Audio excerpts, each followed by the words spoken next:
Hello, and welcome to the first episode of the Black Girl Iowa podcast. My name is Emily, and thank you for joining me. This is the start of a journey that I'm going to be doing as I not only share the stories of other Black women, Black people, and our history in the state of Iowa, but also me telling my story. And I'd be lying if I said that this is easy.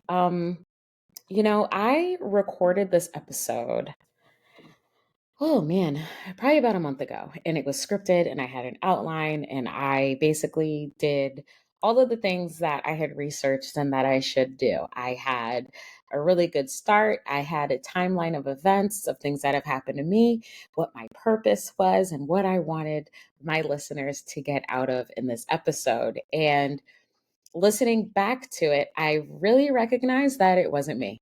And that while it was me talking and it was my idea, it was my outline, what I really wanted to do was kind of dive into this journey a little bit of creating a podcast and then go from there basically to say, okay, here's what I've learned, and here's what I want my first episode to sound like. So, over the last I'd probably say 2 months, I really been digging in and doing some serious research on what it means to have a podcast, the things that really drive you and really are motivating you to start this venture.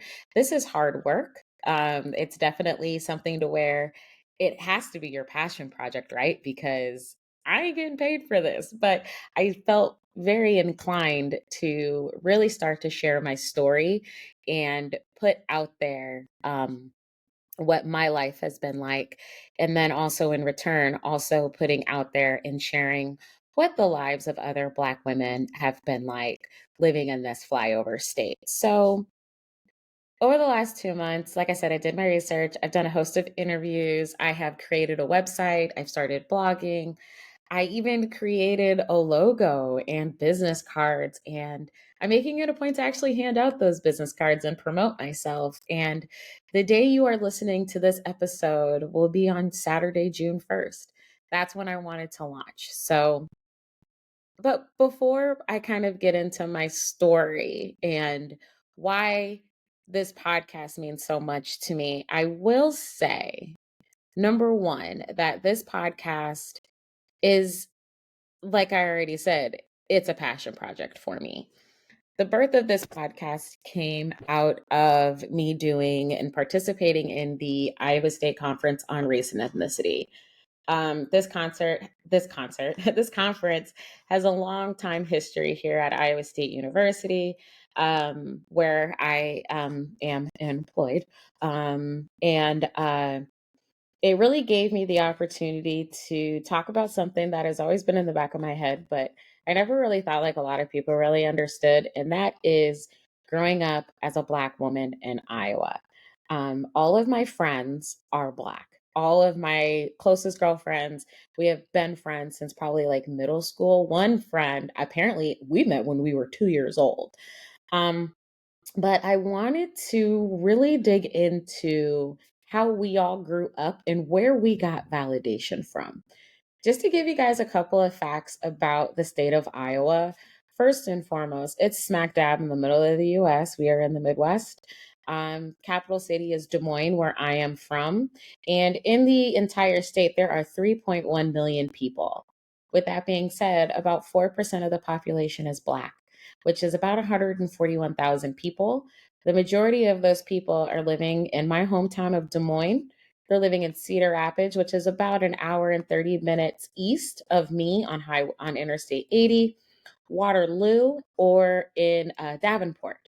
And I have friends and I have met people from those areas.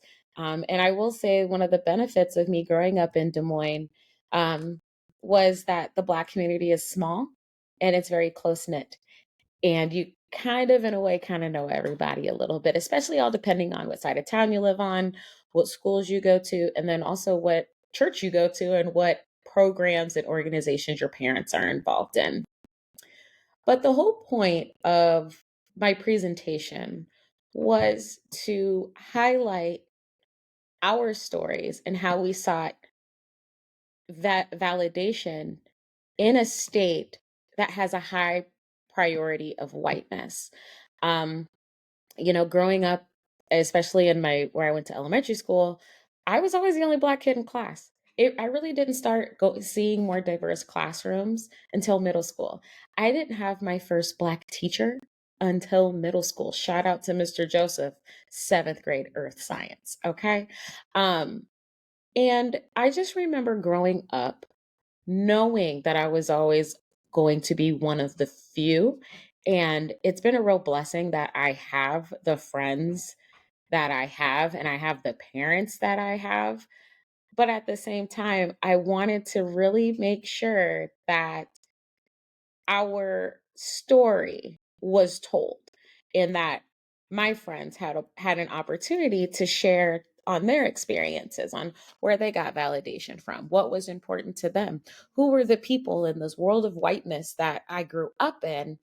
Who were those people saying you are beautiful just the way you are? Who are those people saying you can do anything you want, you can be anything you want? So that was the whole reason for the presentation. And the presentation actually went like really, really well, by the way. I had a lot of people in my conference room. And I got some really awesome questions asked. And one question is really what prompted this podcast. And the question was from a white woman. And I was really talking about how important it is for Black women to have spaces, especially living in Iowa, to where we can be seen, we can be heard, and we can be taken seriously. And the question that was asked was from a white woman, and it was, well, Emily, do you see that type of space created for all women? My answer was no. And the reason why my answer is no is not because I'm not a believer, but I do think that with the current status of our country, with the current status and attack on diversity, equity, and inclusion, critical race theory, with the fact that Black and Brown people are having to fight in the streets, for our lives against police brutality, wrongful death, and all of these other things, I don't necessarily think that the utopian idea of a place where every woman has a voice and should be heard. I don't think that that's going to happen until white women can really and in reality stand down and elevate the voices of women of color, and especially in this instance, Black women. And the minute I said that, I remember answering a few questions after the presentation was done, getting some kudos from friends and people that had went to the presentation and really appreciated what I had to say. And I remember getting in the car and thinking, the way that you are going to create a safe space, Emily, is if you create a podcast. And this is where the podcast came from. So that night, I went home and I started doing my research. And I started reviewing YouTube videos and going on Google and just really trying to figure out what the best thing was going to be and what the best avenue was going to be for me to have this podcast and to have this platform, and how was I going to create it, in addition to how am I going to brand myself around this podcast, and what am I going to name the podcast? And I mean, Black Girl Iowa is just kind of perfect, right? And my tagline being a Black woman's experience in a flyover state. I was born and raised here. This is home for me. And for as much as Iowa has given me, and for all of the things that I'm proud of about this state, over the last probably 4 or 5 years, the state is kind of starting to become more and more unrecognizable as it is swiftly gone from blue to red. It is not as progressive, it's incredibly conservative. And some of our laws and legislation that have recently come down the pipeline in the last 2 years are very representative of states like Florida, Texas, Alabama, and it's frustrating. And I really think that this is the perfect time for me to do this podcast. And while I've been doing the work, and while I have been doing interviews and writing episodes and doing research on Black history that is specific to Iowa, I recorded, like I said, that first episode, and it wasn't me. And the reason why my first episode wasn't me is because I talked about all of the reasons why I decided to do this podcast, but I didn't exactly share my story and about what my evolution as a Black woman in this state has been and how I got to this space, how I got to this place in my life where I want to create this space for Black women. I want to share our stories, but how can I honestly and empathetically share the stories of other Black women and other Black people in our history without sharing my own? And that's why this is round 2 of episode 1.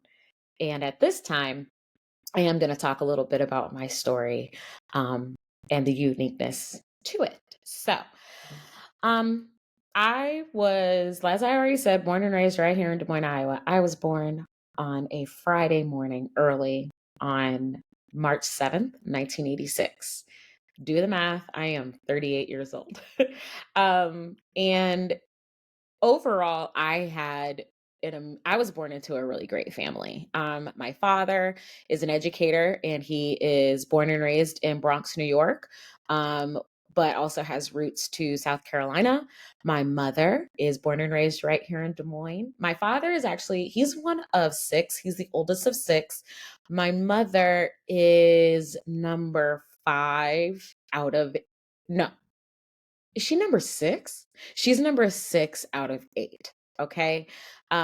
So growing up, I also had an older sister. Her name's Olivia. Olivia unfortunately passed away. She had a stroke as a result to breast cancer in 2016. And me and Olivia were 5 years apart. And it wasn't until I was a little bit older that my mom told us why we have the names that we do. So my name is Emily Lee. My sister's name was Olivia Nicole. My mother, whose name is Doretha, and you will hear me whenever I say Doretha, I'm talking about my mama, period. But the thing is that my mother told me, and I must have been like in my 20s. She had told me that my name and my sister's name came from her favorite TV show back in the 80s called The Waltons. And it's about like this prairie family and all the things that they go through. And I've never actually like watched an episode, but my mom like loves this show. And for her, she loved the name Emily and Olivia. Emily specifically was a bootlegger on the show. But the reason why my mother gave us those names was not only because she thought they were beautiful. She gave us those names because when we grew up, she did not want an employer to already know what our racial identity was on a job application. My mother growing up with the name Doretha, I'm pretty sure people automatically assumed that she was Black. She didn't want that for us. And when she told me that story, a lot of things kind of started to make sense. And like I said, I honestly think I was like in my early 20s when I finally asked about my name.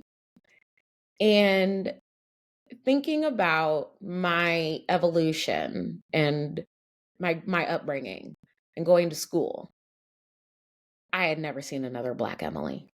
I had never seen another Black Olivia. To this day, I have met only one other Black Emily, and she is actually one of my mom's good friends. I say all that to say, though, that goes to show right there that my mom was very cognizant of the world that we were going to grow up in. I was born in the 80s. A lot of things were happening in the 80s. You know, Reagan was president when I was born. The whole Reaganomics and the war on drugs and, the beginnings of the ideas of war in the Middle East, and all of these things were really starting to happen. And so my mother took it upon herself to ensure that her daughters, at least by name, people would not be able to prejudge them, and they would have to look at what we have done on our resumes before they could determine what type of worker we were going to be, right? But aside from that, my upbringing was great. I grew up mainly on the South Side for until like about the fifth grade. So I went to Granger Elementary, which is actually now called South Union. And so we lived on the South Side of Des Moines, which at the time was a predominantly white area. We lived in a really awesome apartment. It was 3 bedrooms, 2 baths. My parents' bedroom furniture didn't fit into the master bedroom, so I got it, period. So I had my own bathroom, whatever. But we lived across from Southbridge Mall. And I remember my mom used to work at the mall part time. My dad was a teacher by day. And then on the weekends, he was either coaching my sister's softball league or he was driving truck. My dad used to have a paper route where he would drive the Des Moines Register all over central Iowa. And I just remember really, really good family time. I remember, on Saturday nights, if it just so happened that both of my parents were home and they weren't at work, they would put on Earth, Wind, and Fire CDs, not records, CDs, and, tell us about, when they were in high school and college and how they met and teaching us how to do the hustle. And we would eat popcorn and go to the movies. And we would do a lot of really fun stuff, and I always kind of saw us a little bit as the Cosbys, except for the fact that like my parents weren't doctors and lawyers, but my mom and dad always made sure that me and Olivia had what we needed, and they made sure that we understood that we were loved. Now my parents didn't like hug me and stuff like that a lot when I was younger. They didn't get a lot of that when they were younger, and that's fine. No parent is perfect, but I never had a moment when I was a child that I didn't know that I was loved. Now, being from a really great family and having all of these cousins and aunts and uncles and all of these other things, going to school was different. Like I said, I went to South Union Elementary, which is the name of it now. And pretty much first through fifth grade, I was the only Black in the class. It was really hard, mainly because I would always get blamed for stuff that I didn't necessarily do. Like I remember one boy in the fourth grade stole the teacher's grade book, and I got blamed for it. And when they found it in the little boy's locker, no one said anything to me. It wasn't a sorry about that, Emily. It was we'll just go outside and play, right? We call that now trauma, right? So yeah, and elementary school was really hard. I remember one boy specifically liked to call me the N-word with a hard R every day. And it was just super frustrating. And I just remember telling my teacher, and it was, oh, well, he doesn't mean it. No one ever called my parents. He never went to the principal's office. It was really never anything like that. It was always, Emily, just ignore it, right? I was always told to ignore racism. Um, and it was just so interesting because when I got to middle school, I went to Callahan Middle School, which is on 31st and Center in Des Moines. My parents ended up building a house over in that area, and they're still in that house to this day. So we moved after the fifth grade from the South Side to West Side, downtown Des Moines. I remember the first day of school being a major culture shock because I was no longer the only Black kid in class. And I just remember thinking either one or two things is going to happen. Either this is going to be absolutely amazing or this is going to be absolutely terrible. And I don't know if anyone honestly has like a stellar experience in middle school. Middle school was just as bad as elementary, but the difference was it wasn't bad because I was the only Black kid in class. It was bad because I was an awkward adolescent with crooked teeth, a big nose, and incredibly short in comparison to my peers. So I honestly think like that's more the reason why middle school was horrible for me. But kind of like what I said in the beginning, I met all my friends in middle school. Those girls, I am still friends with them today. Even some guys that I'm friends, that I've been friends with for decades. I met them in middle school. I will say that the awkward part of middle school was not getting along with girls. It was getting along with boys. And it was because I really wasn't all that cute. I had this big old nose. I had crooked teeth. And then I got braces in the eighth grade. I had an affinity for boy bands. So give me all of the Backstreet Boys, In Sync, 98 Degrees, and all of the pop princesses like Britney Spears, Christina Aguilera, Destiny Child, all of them. I loved all of it. And I think because I wore that on my sleeve, I got made fun of all the time, and not by girls, but by boys. I also got beat up a lot. So my self esteem and me thinking I was pretty and things like that were always, in contention. And looking back, if I were to compare my girlhood to the girlhood of a white girl, oh, there's no comparison. Girlhood for me was really hard. And I felt like the only times I could really be a girl and just enjoy myself and put on my Backstreet Boys CDs and write in my journal or read my books, the only place I ever really felt safe was at home.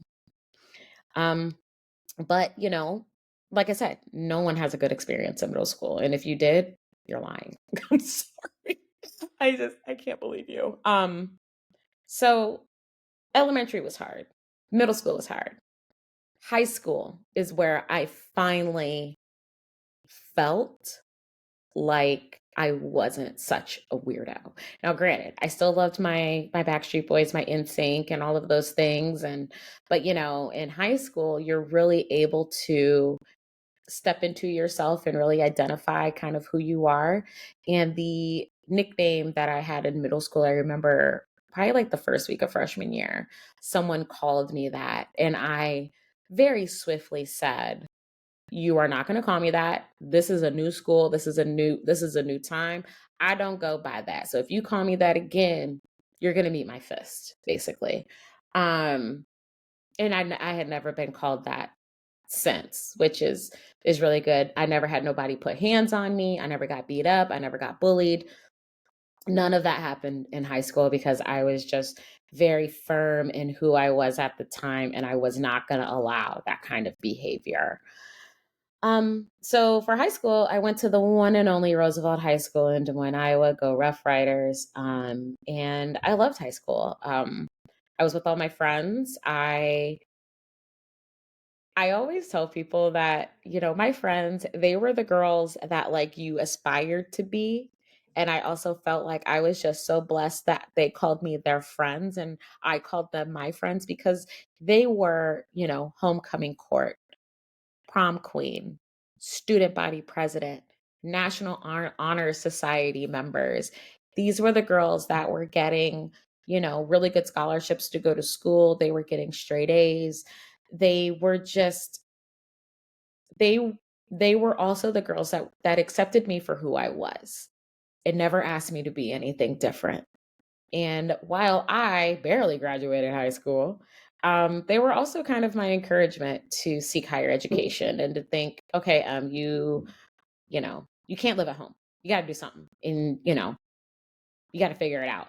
So I ended up after high school, I attended Simpson College, which is in Indianola, Iowa. It is a small private institution. And granted, I went to Simpson with two of my really good friends, but the difference was is that once again, for the third time in my life now, or second time in my life, I was the only Black kid in class. Simpson was hard. Those 4 years, I always tell people that college was the best and worst 4 years of my life. And that is absolutely the 100% God's honest truth. Um, but I learned a lot about myself in high school. In college. I felt like college was really that time for me to really understand what it was that I wanted to be passionate about and fight for. Um, and I also made sure that I learned as much as I possibly could when it came to my major, which was journalism and mass communications, because I knew that there was going to be a time in my life where I was working in whatever field it was that I chose, and I was going to have to ask as many questions as possible. Um, and that's exactly what I ended up doing. So, okay, so I graduated from high school in 2004 from Roosevelt, graduated from Simpson in 2008 with my Bachelor of Arts in Communication. I also minored in sociology and women's studies. And then I went directly into the workforce. Why did I go into the workforce and not, pursue a graduate degree? Because an economic recession happened the year I finished college, and I had to get a job. And also at the time, I was dating my boyfriend, whom I was madly and deeply in love with at the time. And from there, my life went on this crazy kind of path to where I was with my boyfriend. I worked at a job at a finance company in Fairfield, Iowa, which is about 2 hours southeast of Des Moines. Didn't like that, moved back up to Des Moines, and then I started a 10-year career in the insurance industry. And the insurance industry was cool. Definitely learned a lot, primarily did auto and homeowners policies, and then I got into claims, and I had the opportunity to live all over the country. In that time, I got married. In that 10-year time frame, I ended up living in Madison, Wisconsin for a few years.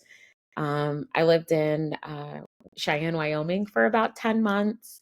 And then I lived in Yuma, Arizona for 5 years. And I really enjoyed moving around the country and just learning how other people live, and also sharing with people and kind of seeing the shock and awe in their faces when they found out that I was from Iowa. Um, and that's still something that happens like all of the time. But I think that with me moving around the country and learning about different people and different places and seeing different people and places, I got a better understanding for what it really meant for me to grow up the way I did in Iowa. And then also, it really made me remember why community is so important. And so when I eventually got homesick and decided to come back home in 2018, I knew relatively quickly that I I was going to figure out what I was passionate about eventually, and when I came home. That was kind of like one of my driving things, and I started to really get active. I started to um I started to go and to be a part of different programs. I started to volunteer. I started to really understand all of the things that had changed in Iowa, because by the time I came back, you know, Iowa went from a blue state to a red state, and a lot of things were changing very, very fast. And I really wanted to understand why and where all of this came from. And just as I was getting a really good understanding of what was happening in Iowa, um, reclaiming my home, and also working in a new field of higher education, the pandemic happened. The year 2020 forever changed everybody's lives, and it definitely changed mine. So much so, in fact, 2020 was a year I really recognized that I didn't want to be married anymore. Um, by the time 2021 hit, I had been married for 10 years. I had been with my ex husband for 16 years, and we were just growing into two completely different people. He couldn't provide me love and support like I needed. And he didn't really want to change anything. He just really wanted to stay the same. So the other part of my story comes with a divorce, and with being, having to start all over at the age of 36, to get back into the world of dating, which I hadn't dated anybody since 2005. you know, um, and really trying to understand kind of who I was. I had been linked to this person for so long. Who is Emily now that she is no longer attached to this person, and she is now reclaiming her last name? And I think in that, a lot of things did start to change. I got to live on my own for the very first time. I applied to grad school, which I'm currently just wrapped up my second year of. I have one more semester and then I'm done, but I'm currently enrolled at Drake University getting my Master of Arts in Communications. Um, and as I am now divorced, living here in Des Moines, I have a dog, I have a boyfriend, and I'm starting this new life for myself. When thinking about this podcast, when thinking about the presentation, when thinking about all of the things that I have been through, I think one of the number one reasons why this podcast means so much to me and it is a passion project is because it gives me the opportunity to highlight it gives me the opportunity to highlight the greatness that I have always seen in myself and in the people that have been around me all my life that a lot of people do not see coming from Black people living here in Iowa. And when I say that, it's that my entire life, I am now coming to the realization that in general, the majority of white people do not expect greatness from Black people or people of color. A lot of the times we are put in these servant roles, and that's all that they can see us as. And in my life, I am so lucky and so blessed to have been able to see outside of that. And with this podcast, my purpose is to show that greatness. It's always been there. And it had to be there in spite of never being recognized or validated from this white reality that we have to live and we have to maneuver and we have to go through every day. Um, and also I really want to make sure that on this podcast, and I'm not only sharing my story and how I've been able to move around and not and understand the world around me, but also stepping into my Blackness. Um, I had a conversation not too long ago with a friend of mine, and in my previous podcast that I had or episode that I had talked about, I listed out fun facts about me, right? I love to paper craft. I love football. NFL, give it to me. Oh my God, don't even talk to me on Sundays.